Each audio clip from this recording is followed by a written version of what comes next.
হযরত আশরাফ আলী থানভী রাহমাতুল্লাহ আলাইহির কাছে গিয়ে এক ব্যক্তি জিজ্ঞাসা করেছিল যে আপনি আমাকে বলেন তো আমার রোজা বা আমার ইবাদত নামাজ কি কবুল হয় এটা আমি কিভাবে বুঝবো?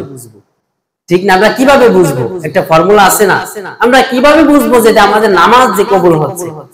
তখন হযরত আশরাফ আলী থানভী রাহমাতুল্লাহ আলাইহি বলেছিলেন যে তুমি কি সকালবেলা নাস্তা করেছো? বলে হ্যাঁ করেছি, পেট ভরে করেছি। আবার দুপুরে কি করেছো?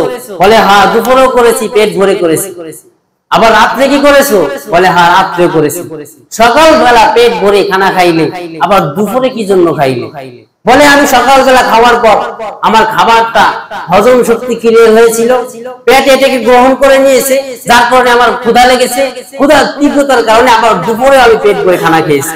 আবার যখন রাত্র হয়েছে আমার ওই খানাটা হজম হওয়ার কারণে আমার আবার রাত্রে ক্ষুধা লেগেছে। হযরত আশরাফ আলী থানভী রাহমাতুল্লাহ আলাইহি বলেন তুমি তখনই বুঝে নিবে যখন তুমি সকালবেলা ভোরবেলায় উঠে ওযু করে ঠান্ডা পানি দিয়ে ফজরের নামাজটা আদায় করে নেবে। আবার যখন দেখবে যোহরের সময় যোহরের নামাজের ক্ষুধা, যোহরের নামাজের আগ্রহ তোমার দিলের মধ্যে সৃষ্টি হয়েছে, তুমি যোহরের নামাজকে ঠিকমতো আদায় করে নিলে। আবার যখন দেখবে যোহর শেষ হয়ে আবার আসরের নামাজের তুমি অপেক্ষা করবে, আসরের নামাজের ক্ষুধা তোমার হৃদয়ের মধ্যে যখন লেগে থাকবে, আসরের নামাজের ক্ষুধা যখন তোমার ভিতরে থাকবে, আবার আসরের নামাজটা ঠিকমতো আদায় করে নিবে। আসরের নামাজ পড়া শেষ হয়ে গেল, আবার যখন মাগরিবের নামাজের ক্ষুধা তোমার দিলের মধ্যে থাকবে, না মাগরিবের নামাজটা আদায় করে নিলে।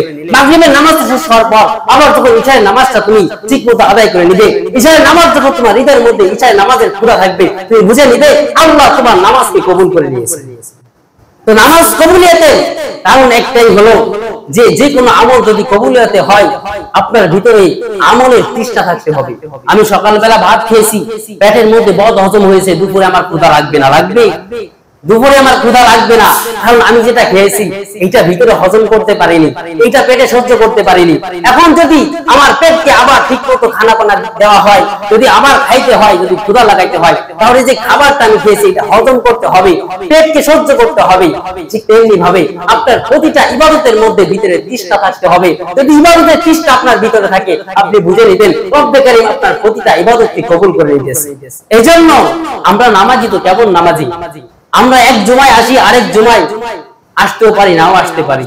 এক জুমায় যাই, আরেক জুমার অপেক্ষা করি। এটাই কি নামাজের তৃষ্ণা আপনার ভিতরে ছিল? এটা কি কবুলিয়ত? অথচ নামাজ হলো মিফতাহুল জান্নাতিস সালাত, নামাজ হলো বেহেশতের চাবি। আর যদি আপনার বেহেশতের চাবির এই অবস্থা হয়, আল্লাহ 5 ওয়াক্ত নামাজ দিয়েছেন, ধরে নেন 5 ওয়াক্ত নামাজের একটা চাবিতে 5টা দাঁত থাকে। এখন দুনিয়ার একটা তালার মধ্যে প্রত্যেকটা চাবির মধ্যে একটা দাঁত থাকে, দাঁত থাকে না? তো একটা চাবি যদি একটা দাঁত নষ্ট হয়ে যায়, ওই চাবি দিয়ে কি আপনি তালা খুলতে পারবেন?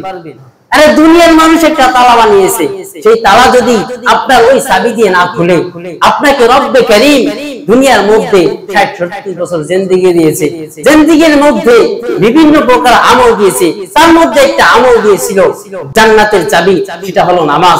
সেই নামাজটা যদি আপনি এক জুমা পড়েন, আবার গিয়ে আরেক জুমা আদায় করেন, বা এমন আছে বছরের পর বছর চলে যায়, মাসের পর মাস চলে যায়, আপনার নামাজের কোনো খোঁজ খবর নাই। এখন আপনার চাবির কি অবস্থা? আপনি চাবি দিয়ে কিভাবে জান্নাতের তালা খুলবেন?